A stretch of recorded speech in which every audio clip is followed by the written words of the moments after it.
దేశవ్యాప్తంగా ప్రభుత్వ పాఠశాలలో చేరే విద్యార్థుల సంఖ్య తగ్గిపోతూ వస్తోంది. ఇలాంటి సమయంలో ఏపీలో పరిస్థితి రివర్స్లో ఉంది. రాష్ట్రంలోని గవర్నమెంట్ స్కూళ్లకి డిమాండ్ పెరుగుతోంది.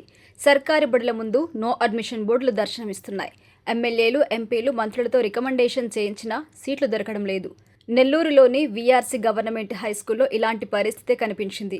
ఈ ఏడాది స్కూళ్లు ప్రారంభించిన తొలి రోజే సీట్లన్నీ అయిపోయాయి. దీంతో అడ్మిషన్లు లేవని బోర్డు పెట్టాల్సొచ్చింది. గత ప్రభుత్వంలో ఈ పాఠశాలను మూసివేశారు. కూటమి సర్కార్ అధికారంలోకి వచ్చాక మళ్లీ ప్రారంభమైంది. మంత్రి నారాయణ ప్రోత్సాహం చొరవతో కార్పొరేట్ సోషల్ రెస్పాన్సిబిలిటీ పథకం ద్వారా 15 కోట్ల రూపాయల నిధులు సాధించి ఇంటర్నేషనల్ స్కూల్ లెవెల్లో అభివృద్ధి చేశారు.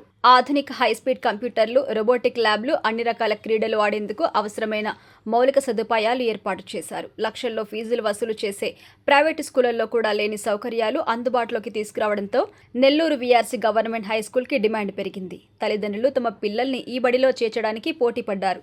ఇక్కడ నర్సరీ నుంచి 10వ తరగతి వరకు మొత్తం 1056 మంది విద్యార్థులు చదువుకునే అవకాశం ఉంది.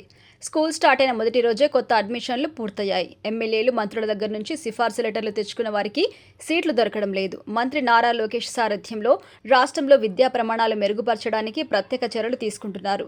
ప్రభుత్వ పాఠశాలల్ని ప్రైవేటు స్కూళ్లకి ధీటుగా అభివృద్ధి చేస్తున్నారు. ఈ సంవత్సరం 10వ తరగతి ఫలితాల్లో సర్కారీ బడుల్లో చదువుకున్న విద్యార్థులు మంచి ఫలితాలు సాధించారు. ఈ రిజల్ట్స్తో చాలా మంది తమ పిల్లల్ని ప్రభుత్వ పాఠశాలల్లో చేర్చడానికి ఆసక్తి చూపిస్తున్నారు.